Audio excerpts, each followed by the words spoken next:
Let me begin by saying what I will not be talking about. I'm not going to talk about is nuclear good or is it bad? I think that's a meaningless question. And I'm also not going to talk about what Europe needs to do to get itself out of the situation it's in. And that's obviously a huge subject, and I don't have expertise on it, so I can't talk about it. But obviously, Europe's fossil fuel dependence is funding the Ukraine war. And, only advice would be maybe don't get yourself into that situation. And while I was writing that earlier today, I just thought, that's actually a point. A good warning from the situation that Europe has got itself into is don't allow yourself as a country to become dependent on technology or fuel from a single other country, because things can go bad in the future. Okay, so what will I be talking about is this question. What is the most rational energy mix for South Africa and Africa? My focus has mainly been about South Africa, but recently I've traveled to Kenya and become a little bit more involved in Africa as well. I was asked early on in the negotiations for this meeting to talk about what concerns do people have about nuclear. And I'm going to talk about four of them in the following categories: deceptive lobbying, the economics of nuclear power, the risks that are associated with it, and then if there's time, the technical aspects of modern electricity systems and how nuclear fits into that or doesn't fit into that. This was an example, and this is actually what turned me into an activist, and Natalie mentioned that in the introduction. And this is a poster distributed to schools which had advantages and disadvantages of different sources of energy. And I've covered up the disadvantage because I want to give you time to think, what disadvantage do you think the nuclear industry put on this poster? What's the disadvantage, the Achilles heel that you just cannot deny? So I found that 100,000 of these brightly colored posters had been printed and distributed to schools in South Africa in about 2009. I dug into it, and of course it was funded by the nuclear industry. And to be fair, while I'm talking about this isn't uncommon, and it's not unique to the nuclear industry. We've had that from big industry, from the tobacco industry, covering up research, denying cancer and the health effects of smoking. The GMO industry, another big subject we could go into, trying to help the poverty-stricken Indian farmer, apparently. And climate denialism from the fossil fuel companies. So this kind of deceptive public relations is not unique. So hopefully you've had time to think about what the disadvantage is, and let me reveal it now. According to the nuclear industry, the only disadvantage is negative public perception based on inaccurate and outdated information. And this is what made me so angry, because I have a privileged upbringing, I've got a good education, and it made me very angry to think that people were trying to use the fact that others did not have the education to see through this kind of nonsense and to try and deceive them, and not mention the disadvantages of the waste and the various other things that I'll get into now. It was actually interesting because this was meant to convince people that nuclear was good, and what it's done, in my experience, is create anti-nuclear activists. Anyway, so this is me, a younger me, and what I did after I saw that. This is my visit to Sweden and the Forsmark plant, and we went underground, but we weren't allowed to take photos and so on. On the last point on this deceptive marketing of it, there's also a premeditated lack of transparency that has damaged the reputation of the nuclear industry. And this is a cabinet minutes from South Africa, and it really shows a generic approach from the nuclear industry. And it says here that costs should not be communicated to the public before the plant has been paid for and the procurement's been done. And in South Africa, that's actually contrary to our Bill of Rights. We have the right to a participative democracy, and participation is not meaningful if it's not informed. So by intentionally keeping the cost of a project from the public, it deprives the public of the ability to actually participate and give meaningful comment on that. There's another example of lack of transparency. This is a request made about the damage to the containment buildings at the Coburg plant, which is a 40-year-old plant about 26 kilometers north of Cape Town, where I live. And this is what we got. About half of it was blacked out. And this, again, was very demonstrative of the attitude of the nuclear industry, that the public have no right to know the costs or what's going on in terms of the safety procedures within a nuclear plant and the failures of that. All right, let me leave that aside. That is why one of the reasons people don't like the nuclear industry is the deception. But let's just ignore that and talk about the economics. And I think this is the most important point of everything.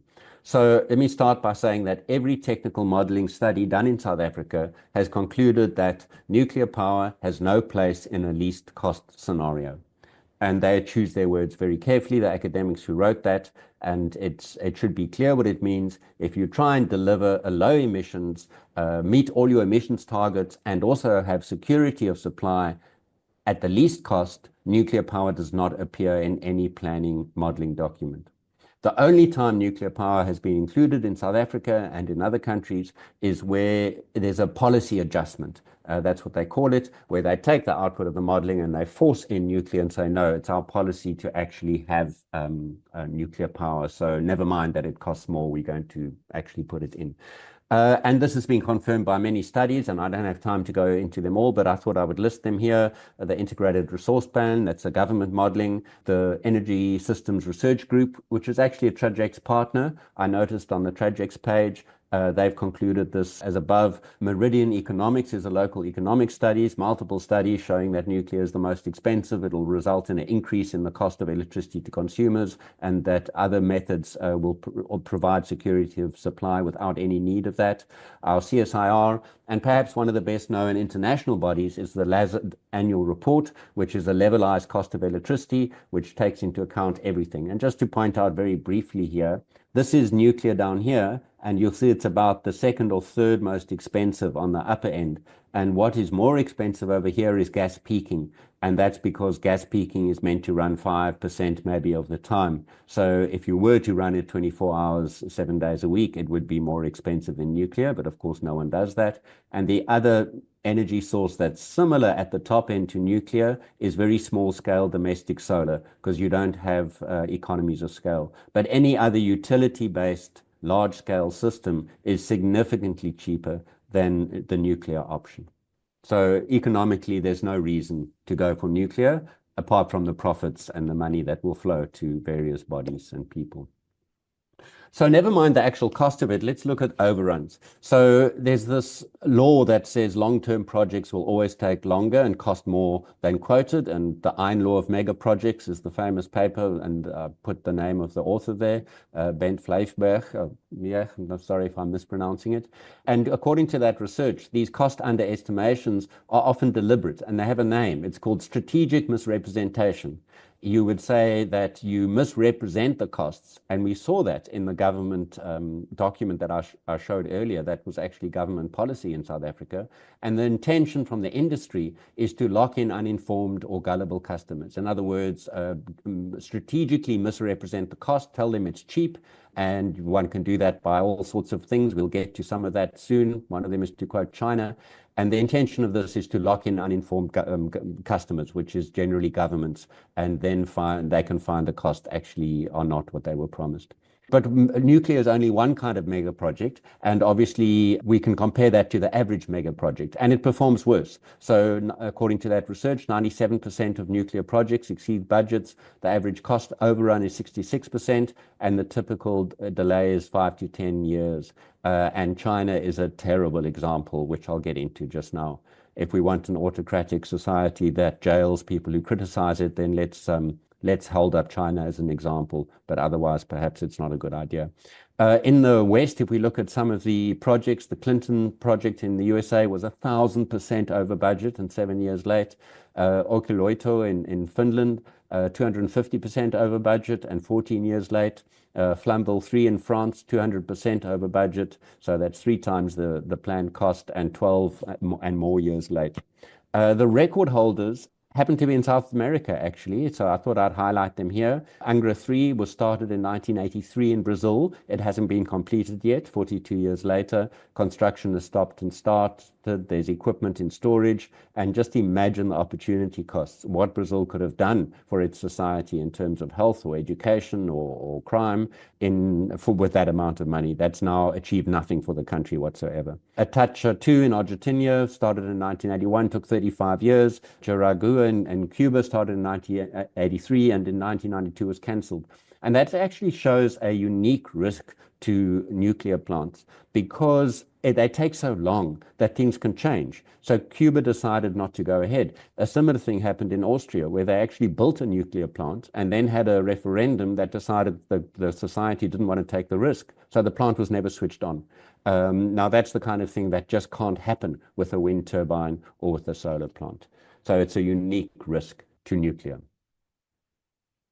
Okay, I also want to talk about some tricks because obviously I've been involved in this for how many years now? 16 years or something, and I've heard all the stories. So one of the tricks is the overnight cost is low. And I need to explain this so you can understand it if you see it. It means if you could order a nuclear plant from Amazon Prime, overnight delivery. So you pay it with your credit card today, and in the morning you wake up, and in the morning there's on your front lawn is a running nuclear plant. You plug it in, it starts producing. That would be called the overnight cost. And this is often slipped into a sentence, but goes unnoticed by non-technical readers. But practically, it's meaningless. You might as well say if pigs have wings, well, then we could ride them as a transport mechanism. Nobody can build a plant overnight. It's a totally meaningless metric. It emits the financing cost because obviously you have to borrow huge amounts of money and pay that back. And overnight costs explicitly ignore that and assume you get revenue immediately. And it's particularly important for long lead time projects like nuclear. And so it's a deceptive trick talking about overnight cost, which makes nuclear look cheaper than it is and makes renewable look a lot more expensive than it is. Another trick that I found is surprisingly successful.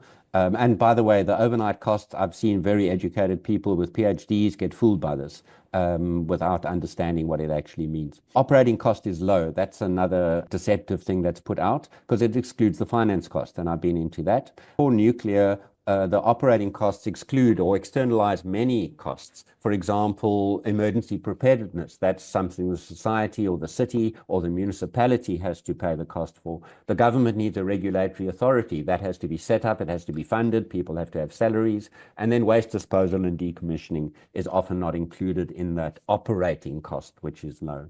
The other trick is discounting to near zero. And again, I can go into it or you can look it up. You do the time value of money, and anything that's 100 years in the future is basically calculated as zero. So if you're only going to decommission it in 100 years, you can say that's cost zero. In practice, though, the funds are not put aside and not ring-fenced. So in 100 years or 60 years' time, we find there's no money for decommissioning and waste disposal, and that's exactly what's happened at Coburg and the operator of Coburg, Eskom, here in this country. Yeah, some other little ones. While I'm on the subject, I made notes here to say nuclear medicine is good, therefore nuclear power is good, is absolute nonsense. You don't need to make a nuclear power plant to have nuclear medicine. Another thing that's often said is poor people need more electricity, so we must make nuclear plants. The problem with poor people not getting electricity is not generation, it's distribution. It's the fact that there aren't good connections to where they live. Then, yeah, I don't have time to go into it. Zero carbon emissions, I already mentioned that. That's a lie about nuclear power. And then often the radiation is talked about during normal operation. And I'll just let you think about something by saying there are 0 deaths per year from vehicle accidents during normal operation or from vehicle traffic transport during normal operation. Of course, during normal operation. That's not what we're worried about. What are some other issues for South Africa and perhaps South America, I don't know, is grid stability. They have smaller, weaker grids than many Western countries, and these do not support large point source generation. Financing constraints. I've already said financing is a very significant cost, and often countries in Africa already have high existing debt, and finance costs or the weighted average cost of capital is therefore very high. Disposal, we don't have any kind of disposal plans or sites that exist, no solution yet in Africa, and the whole issue of intergenerational ethics. How fair is it for us, old people like me, to put this on future generations and say, you must sort it out? And I'll sum it up by saying, build the sewerage plant before you do the housing development. The nuclear industry does it the other way around. humans are very bad at evaluating low probability, high consequence events, and nuclear disasters are unique. There's long-term land exclusion. That doesn't happen with any other kind of accident. That for 300 years, people in Fukushima can't return to their homes. Mass displacement, agricultural contamination, and nuclear power is also uninsurable, which means a law has to be passed in the country capping the liability of a nuclear plant operator. Completely unique. No other industry is as dangerous. Something that makes me very angry is when I hear people talk about number of deaths as a metric of human suffering. Each of these stories is from Japan, my visit there. Each is a highly traumatic story about a man separated from his new baby, children arriving at school, businesses shut down. Death is the end of human suffering, is not a metric of human suffering. Never mind the fact that the deaths only manifest maybe after 20 years sometimes from cancer. So somebody who says there's only so many people have died from Fukushima and Chernobyl is being deceptive. Risks and consequences. Basically, this is not ever studied by the nuclear industry, at least not in this country. They say the chances are so remote, we don't have to think. And I know I'm going a bit over time, so I'm going to skip over this and just say the consequences on a country, especially one that depends on exports of agricultural products or on tourism, will be disastrous because those industries will collapse. So I just want to leave you with a simple question is just answer this for yourself, please, whether you for nuclear or against nuclear. Will there ever be another nuclear accident at a power plant? And if the answer is yes, well, where's most likely? If the answer is no, well, I'd like to hear you say that. Basically, because nuclear power cannot ramp or cannot load follow for economic and technical reasons, it's a choice for a country, renewables, variable, or nuclear power. The one will crowd out the other. And they've also touched on this whole myth of baseload generation. If that comes up, we can find research that's for 10 years has been debunked as an outdated term. So my conclusion is the bottom line, it's too risky, it's too costly, it's too slow, it's not suitable for the grids that we have in Africa, and Africa's best energy future is renewables with storage, with flexible grids, and that will give us clean, affordable, fast, secure energy. Thank you very much. Muchísimas gracias, Peter, por tu intervención. Thank you so much, Peter, for your presentation. I know this is a topic that does cause much discussion and really triggers personal passion and opinions. I ask that those who are in the chat that before writing in your comments to please make sure you're being respectful and that you're not attacking anyone. And if you are, maybe rethink your statement before writing it in.